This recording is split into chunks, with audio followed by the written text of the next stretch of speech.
Fue una mujer que revolucionó su propia vida y la vida de quienes la rodeaban hace aproximadamente 1000 años. Fue en su máxima expresión una mujer fuera de lo normal. Ella fue una taumaturga, obradora de milagros, también fue exorcista. Y además fue botánica, poeta, ilustradora, compositora, dramaturga, naturalista, boticaria, médico, fundadora de conventos, teóloga, filósofa y predicadora. Básicamente esta mujer lo hizo todo. Y casi que fue la primera mujer que hizo muchas de estas cosas en la historia de Europa. Y todo lo hizo gracias a su devoción y a su fe infinita en que ella era capaz. Y era capaz porque así lo había profesado Dios. Ella era capaz porque Dios quería que ella fuera capaz. Hildegarda de Bingen es una mujer de la que poco se habla. Realmente muy pocas veces se le menciona y fue demasiado importante en nuestra historia.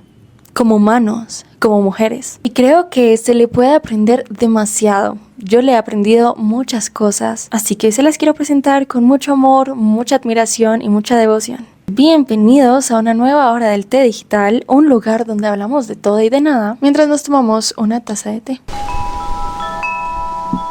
Hoy hablaremos de Santa Hildegarda de Bingen, de su vida, de su filosofía y de la manera en que abrazaba la intuición, la naturaleza y la maravilla.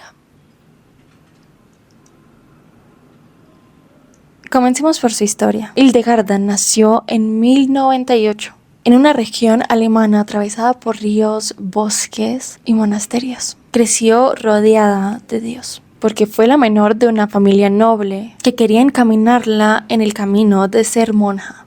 Y sin embargo, ella desde muy pequeña siempre supo que era distinta, que había algo en ella que la diferenciaba de las demás, incluso de los adultos. Y es que a los 3 años, ella empezaría a tener visiones, destellos de luz, imágenes celestiales y símbolos extraños que le llegaban en sueños y que ella no comprendía del todo. Mucho tiempo después fue que lo confesó, pero toda su infancia y toda su adolescencia ella vivió con ese secreto. Un secreto bastante importante. Ella estaba viendo cosas, escuchando cosas, soñando cosas extrañas. Pero debido a la época, recordemos que esto es en plena Edad Media. Decir que estabas viendo cosas que no estaban ahí no era la mejor noticia para dar, y menos siendo mujer. Así que obviamente fue un secreto muy bien guardado. Incluso cuando muy pequeña fue entregada a un monasterio, entregada a la vida religiosa en un 100% bajo el mando y la tutela de su maestra, Jutta o Jutta de Spanheim. Este es alemán.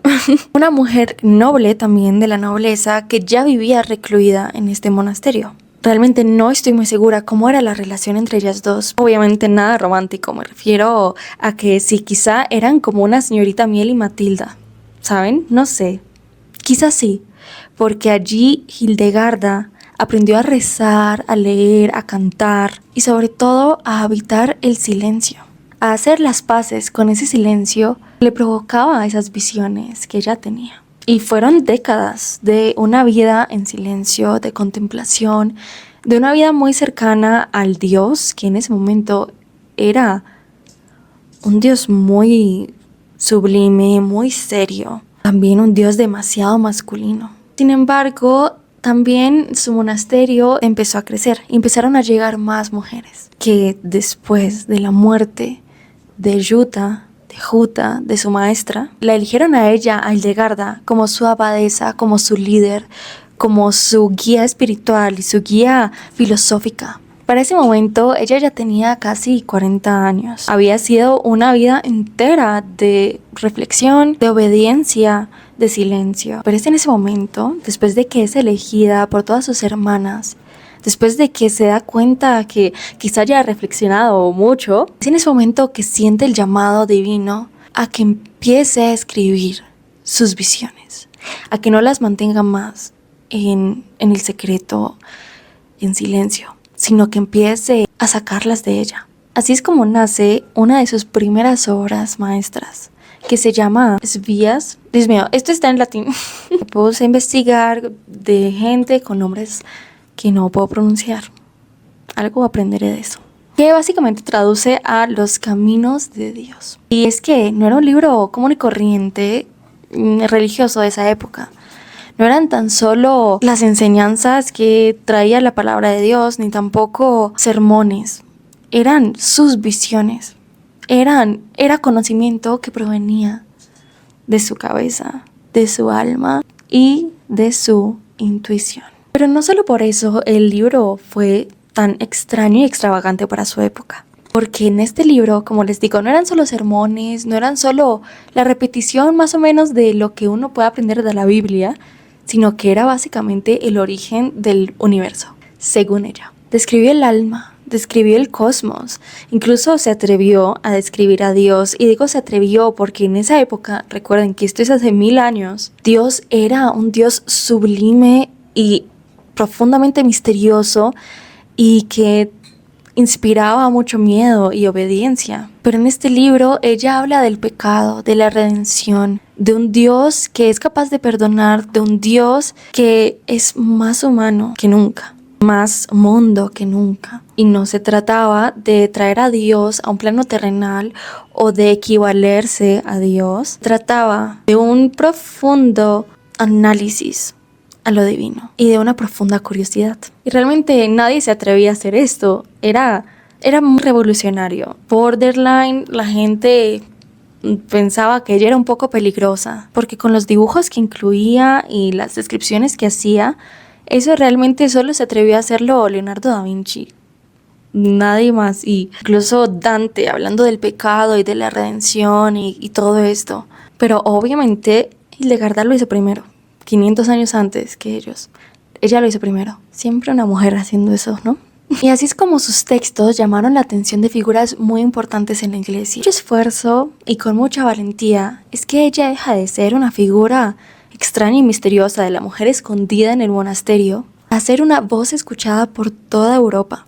Ella fue famosa en vida y la gente la llamaba para que predicara milagros y para que compartiera su conocimiento, un conocimiento que provenía de ella misma, de sus reflexiones, de su contemplación. Así que alrededor de 1150, ella toma una decisión que también sería muy criticada, pero asimismo muy valiente, de abrir su propio monasterio, pero esta vez solamente para mujeres. No fue fácil, en verdad que muchas personas se resistieron a que una mujer tuviera tanto poder espiritual y social en un mundo como el de ese entonces, porque en ese momento, en el medievo, tener un poder espiritual significaba básicamente tener mucho poder intelectual, político, económico. Hildegarda lo sabía, pero ella no lo hacía por eso. Ella quería tener un lugar, habitar un lugar donde solo habitaran mujeres que también crearan conocimiento junto a ella. Y quizá voy a hacer la distinción.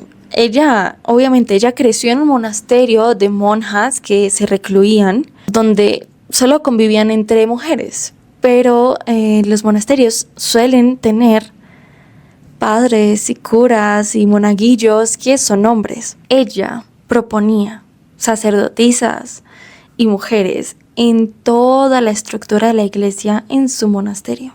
Y se le dio porque ella insistió, porque ella lo quería, porque ella era capaz. De hecho, creo que el tarot tiene una carta que muy bien podría ser sobre Hildegarda, la sacerdotisa. La primera y la más grande, porque sí, ella quería crear ese lugar donde sus monjas y sus amigas pudieran vivir, cantar, dibujar, aprender, reflexionar con Dios, de Dios, sobre Dios, para Dios, con su propia sensibilidad estética femenina. Literal, mi lugar soñado. O sea, un espacio de solo mujeres creativas, llenas de misticismo, llenas de emoción, de curiosidad. Siento que me sanaría ir allá una temporada. Pero obviamente como devolver el tiempo y pasar allá un verano a ver qué pasa.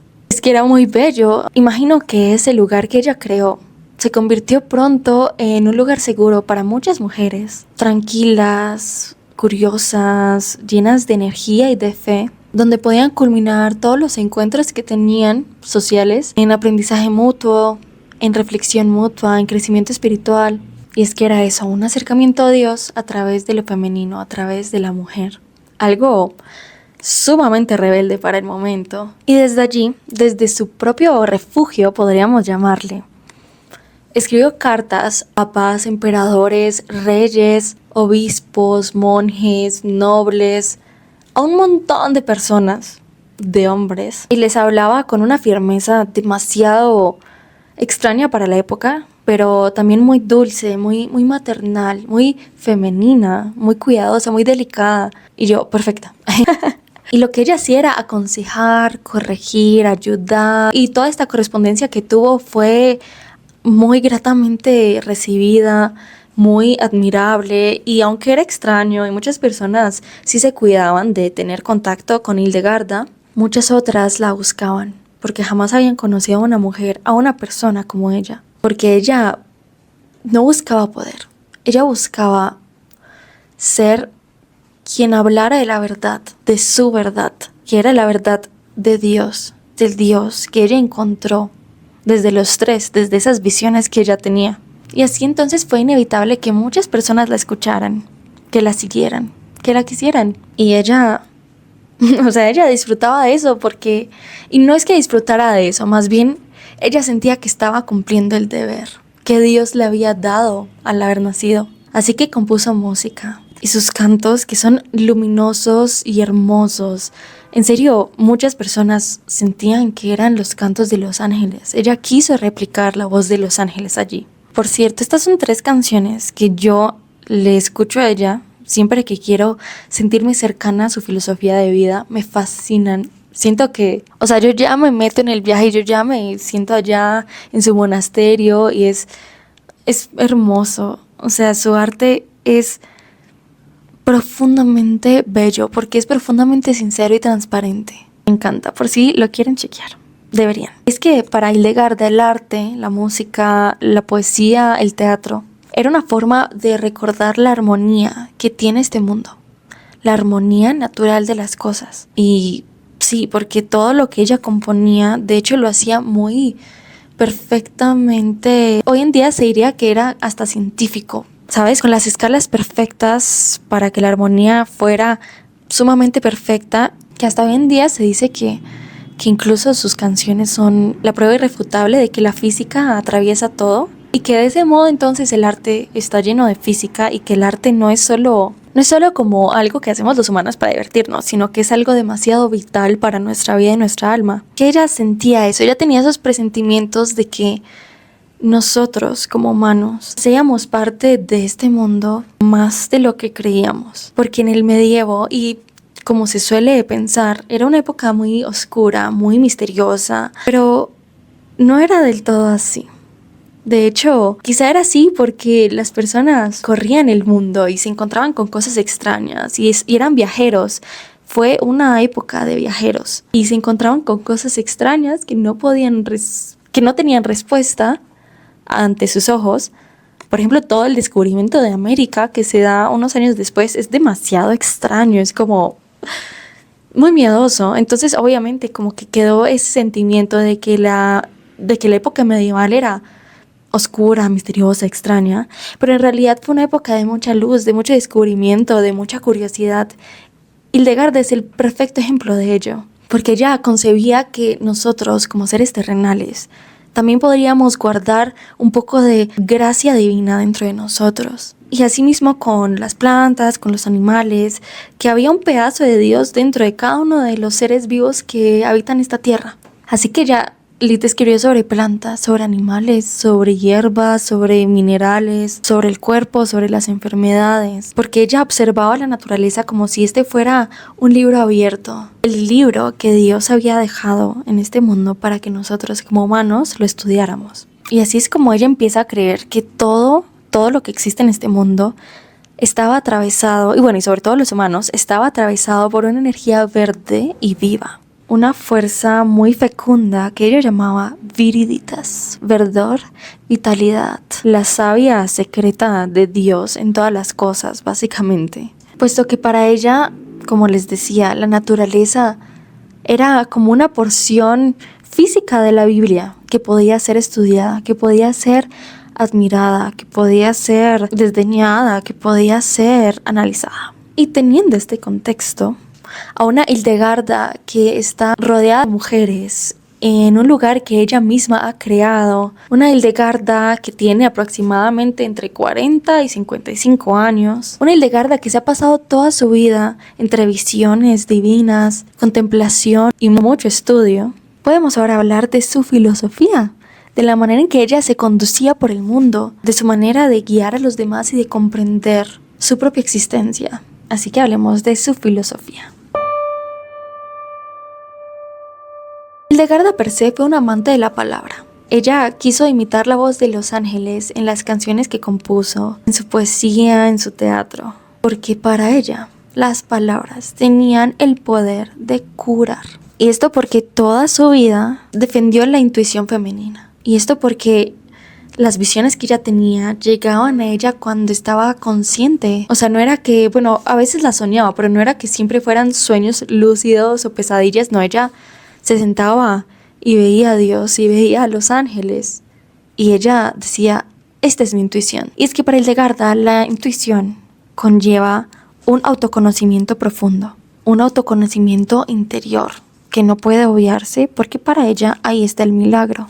Así que para ella, autoconocerse no bastaba con solo saber el nombre que te habían dado, ni los gustos que habías desarrollado a lo largo de tu vida. Para ella, autoconocerse también implicaba conocer el cuerpo propio. Y para Hildegarda, el cuerpo humano era como una planta. Este es el Viriditas en su mayor esplendor. Hoy en día es una analogía sencilla, ¿no? El cuerpo es como una planta. Es un poco extraña, pero no es descabellada. De hecho, tiene mucho sentido. Como las plantas, nosotros también tenemos pequeños túneles por donde pasa nuestra sangre. En las plantas está el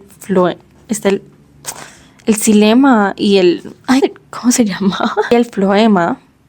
En las plantas está el xilema y el floema que transportan los nutrientes, el agua, etc.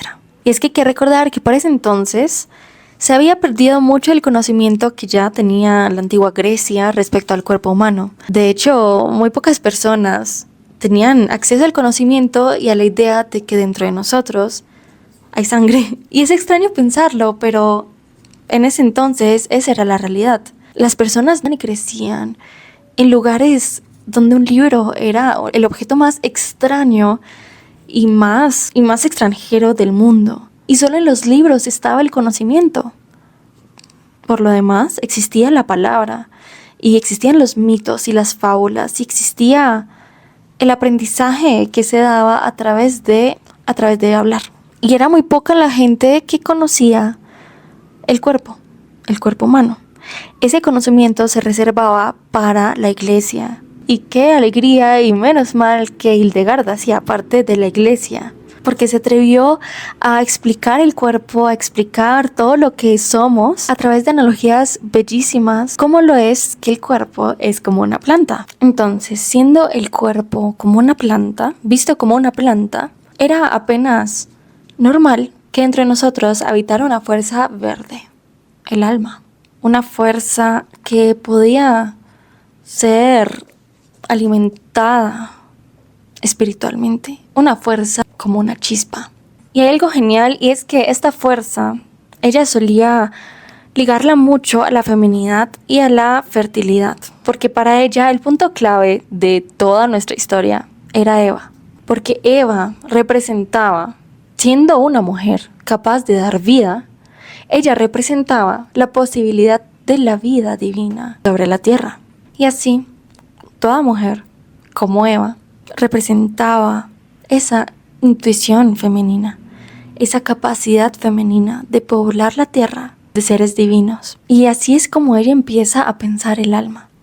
El alma proviene de Eva y es un alma verde, un alma del color de las plantas. Y es que ella hace una precisión muy poderosa y es importante verlo así. Para ella el alma no era una cuestión espiritual solamente, era también cuestión médica. El alma a veces se enfermaba y a veces tocaba hacerle remedios y a veces se curaba y a veces no, porque el alma era una extensión de nosotros. Esa chispa verde no era algo solamente imaginario o solamente simbólico. Esa alma era casi que visible al ojo para ella.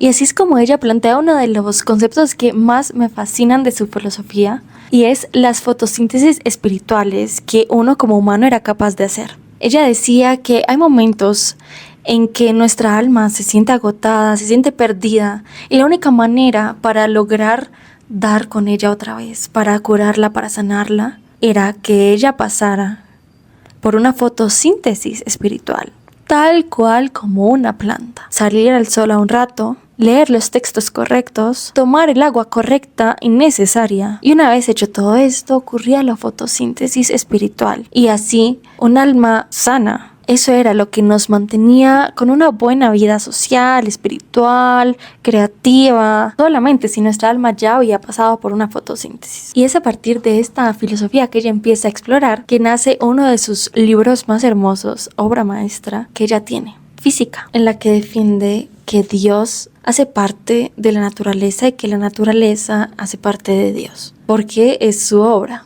Este es un libro que es una enciclopedia que reúne el nombre de muchos animales, de muchos minerales, de muchas hierbas, y reúne su comportamiento, y reúne sus funciones, y reúne también el significado simbólico de todo lo que les acabo de nombrar.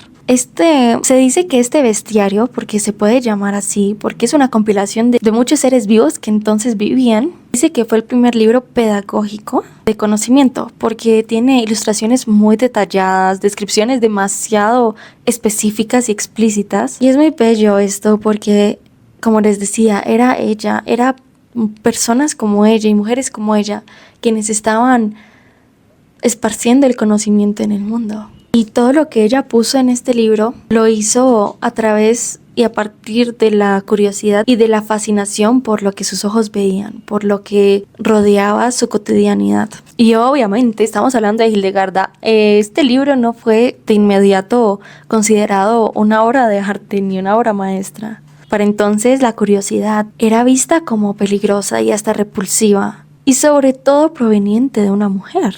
Era vista muy peligrosa. Recordemos todo esto de la brujería y todo esto de la herejía, y es como mucha gente dudaba si ella realmente era una mujer que era entregada a Dios o si era una bruja que se hacía pasar de monja para poder escribir todo lo que hacía. Pero no, obviamente que no, y ya vamos a llegar a eso, ya vamos a llegar a la explicación de por qué no podía ser el caso. Lo que sí hacía Hildegarda era resignificar la curiosidad, transformar la curiosidad en una virtud que fuera considerada una característica benevolente, admirable de toda persona quien poseyera curiosidad. Y eso fue lo que logró. En su libro hay guiños de esoterismo, magia, de misterio, pero visto desde la mirada actual. Si lo pensamos hoy en día, es un libro demasiado extraño que podríamos muy fácilmente tildar de fantasía, porque hay descripciones y pasajes enteros de unicornios, de grifos, del diablo incluso, de criaturas que incluso poco después de que ella lo escribió ya eran consideradas criaturas fantásticas, de fábulas, de mitos. Hay mucha gente que cree, todavía incluso, que ella podría haber sido más bien una bruja que se encontraba con este tipo de cosas en su vida diaria. Creo que no tiene mucho fundamento esta teoría. Creo que es muy reduccionista a lo que ella hizo en vida, porque que ella hable de la magia, que ella hable de cosas extrañas como unicornios, como seres que hablaban y que volaban y que realmente son demasiado desconocidos para nosotros y que para nosotros son seres imaginarios. Creo que lo que en realidad sucede no es que su escrito obedeciera a la brujería o alguna relación con la magia, sino que más bien la magia en este caso es el milagro, porque ella vivía a la espera del milagro. Y eso es muy diferente. Lo valida todo. Valida la existencia de unicornios, de grifos, de milagros, de ángeles. Vivir a la espera del milagro. Y la verdad, esto es algo que Hildegarda me enseñó. Esperar el milagro todo el tiempo. Cuando la leí primera vez hace 3 años, más o menos, en una clase de literatura medieval, Por cierto, yo estudié literatura, por si no sabían. Lo que más me sorprendía en ese momento, cuando yo la iba leyendo, era siempre su devoción a la posibilidad. El milagro que podía suceder en cualquier momento, a la espera de la maravilla. Saben, ella veía por la ventana, yo me la imagino mirando por la ventana de su hermoso monasterio. Y quizá veía una gaviota, una paloma, no sé, veía algo surcando el cielo, indistinguible. Quizá necesitaba gafas. Y para ella, en su corazón lleno de convicción, en su corazón lleno de fe y lleno de esa espera del milagro, en su corazón ella sabía que era un grifo, o no, que era una grifa encintada, a punto de dar a luz. Una bestia que poseía sus propias cualidades, sus comportamientos, y conocía si esos comportamientos eran dañinos o no para el humano. Ella la veía y decía: Dios mío, que no se acerque aquí. Les quiero leer un fragmento de física que habla precisamente de los grifos, para que se hagan una idea de lo que les estoy hablando. El grifo tiene algo de la naturaleza de los pájaros y algo de la naturaleza de las bestias. Por tener la naturaleza de los pájaros es veloz, porque la masa de su cuerpo no le pesa. Por tener la naturaleza de las bestias, come a los humanos. Dentro de la cueva, el grifo guarda sus huevos cuidadosamente por miedo a los leones, porque el grifo siempre está insidiando al león, desdeña su fuerza y no soporta estar con él. Ni la carne, ni los huevos, ni otras partes del grifo valen mucho como medicina, porque cada una de sus naturalezas tiene más defectos que perfección. Es una locura, porque ¿cómo hacía para saber tanto de los grifos? ¿Es que acaso se había encontrado con uno? Y si sí, ¿cómo sabía esto?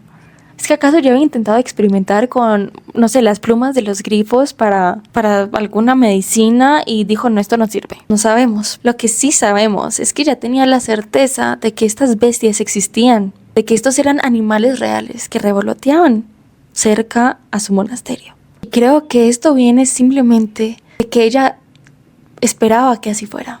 Ella esperaba que los grifos existieran porque hacían parte de la obra de Dios. La maravilla se vuelve parte de lo cotidiano cuando uno la espera. Cuando uno espera maravillarse, el mundo te maravilla. Y así funcionaba mucho en la Edad Media. La maravilla y los milagros empezaban pronto a devenir en un saber común que la gente tenía. Entonces hablaban de los grifos y era como: uy, no, esa carne, no. Y era un saber agradable, porque era un saber ver lo que los rodeaba, porque era conocer lo que hacía parte de su vida, de sus creencias. Pero en realidad no podemos afirmar que ella conoció un grifo ni que conoció un unicornio. Lo que podemos afirmar es que todo esto venía de su intuición. Ese era su compás moral, social, espiritual, todo. La manera en que ella descubría si la carne del grifo era provechosa o no para la medicina era a través de su intuición. Y entonces la intuición dejaba de ser ese pensamiento rápido del cerebro, como lo describe Google, esa respuesta rápida del cerebro que no ha analizado todo a su alrededor, y pasa a ser la fuente primaria de la verdad, sin ningún cuestionamiento. Porque ¿cuál es nuestra certeza más grande en la vida, aparte de que tenemos un cuerpo? Que respiramos, que pestañeamos, y yo desbloqueando su respiración automática, estás consciente de que respiras. Pero sí, es tu certeza más grande, que estás respirando. Es lo único que tú puedes asegurar al 100%, que tienes un cuerpo que respira justo ahora, que tienes sangre recorriéndolo justo ahora. Y todo eso es intuitivo y certero porque nuestro cuerpo siempre nos acompaña. Y cuando nuestro cuerpo siente algo, se emociona o se inquieta o se asusta, antes de que nuestro cerebro lo pueda analizar, hay mucho poder allí, hay mucha verdad, y es en verdad un compás que nunca deberíamos ignorar. Cuando estás en algún lugar sola, no sé, y sientes que todo tu cuerpo se tensa, tú intuyes que algo no va bien y actúas. De modo que la intuición jamás debería verse como una forma de la verdad que no sea válida. Por el contrario, debería ser, así como lo hacía Hildegard, debería ser nuestra fuente primaria de la verdad. Ella lo sabía, la intuición era el centro de todo. Y ella tenía siempre la intuición de que el mundo podía ser milagroso todos los días porque era la obra de Dios. Y así lo veía ella, que todo era una correspondencia divina a la creación de Dios. Y es gracias a esa defensa tan ferviente que que hace sobre la intuición, que cambia literalmente el papel que tiene la mujer en la iglesia para siempre. Y creo que el papel que tiene la mujer en el mundo para siempre. Porque ninguna otra mujer jamás antes de ella había tenido el permiso para predicar en iglesias, en abadías, de ser sacerdotisa. Y ella aprovechó, o sea, ella en sus sermones argumentaba fuertemente en contra de la corrupción eclesiástica, del machismo. Bueno, en ese momento no se llamaba machismo, pero sí de ese tener al hombre siempre en el centro, cuando para ella Eva era el centro. Y eso peligroso, pero demasiado significativo, demasiado grandioso e inevitable, ¿saben? Porque ella era una mujer que veía a la mujer en el centro de todo. Así que era imposible que ella no fuera el centro de todo también. El centro un poco de la iglesia en ese momento, el centro de lo que la mujer empezaría a significar. Y es que, como les comentaba, la fertilidad y Eva son dos símbolos demasiado importantes en su simbología. Para ella, la mujer tenía un papel importantísimo en la creación de Dios. Este es uno de sus dibujos más famosos, que tituló Dios, Cosmos y Humanidad. Para entonces, esta forma, y en general el óvalo y el círculo, simbolizaban el vientre.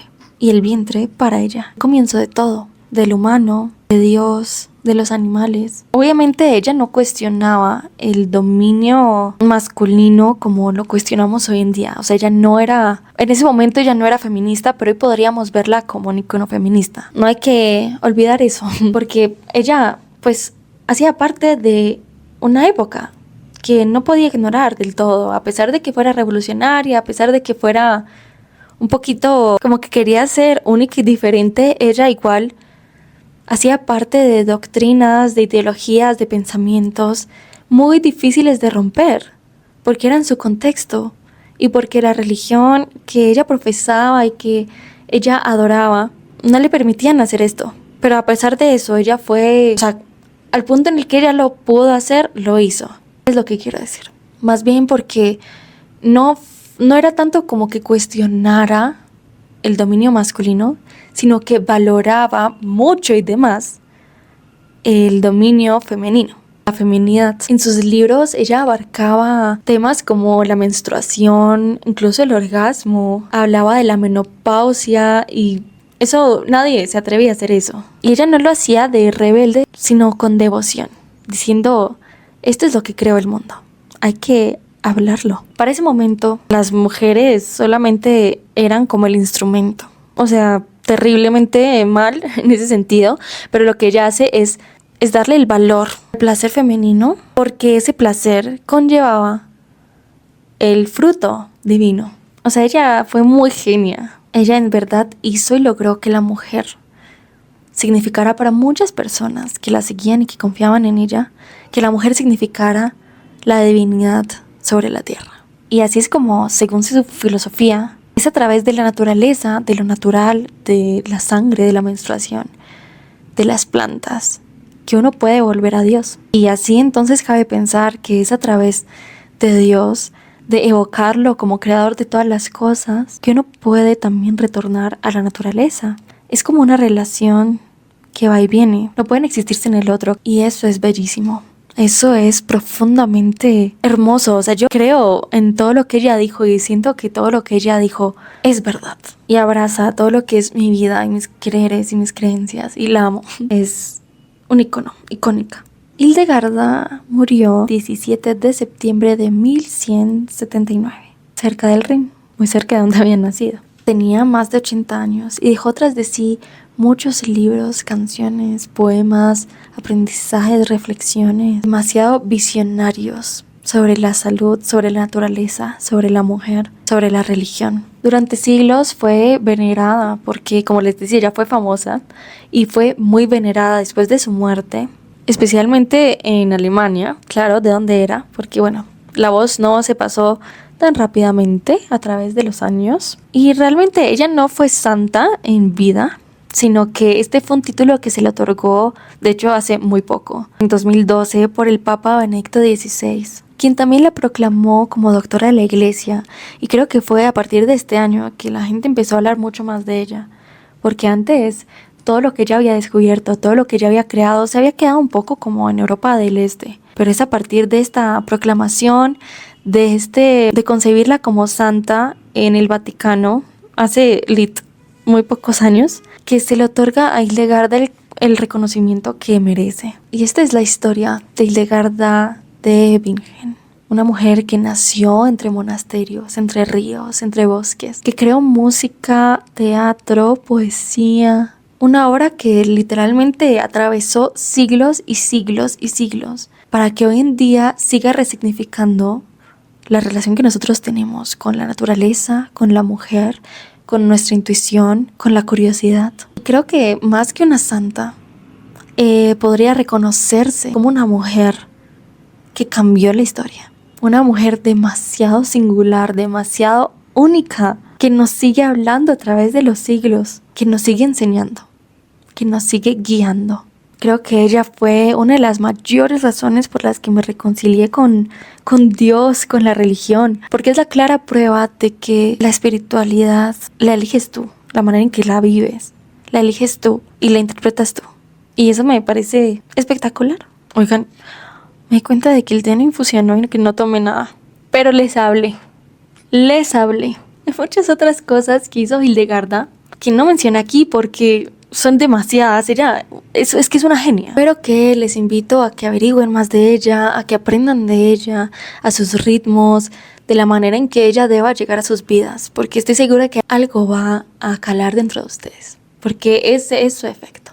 Así que gracias una vez más por acompañarme en esta hora del té digital. Me hace muy feliz que estén aquí, me encanta este espacio que hemos creado. Y espero que nos veamos muy pronto. Si también tienen algunos temas que les gustaría que hablemos aquí, por favor coméntenlo. Sería genial. Recuerden que este es un espacio que co-creamos juntos. Los amo y tengan una bonita semana. Espero que nos veamos pronto. Nos vemos pronto.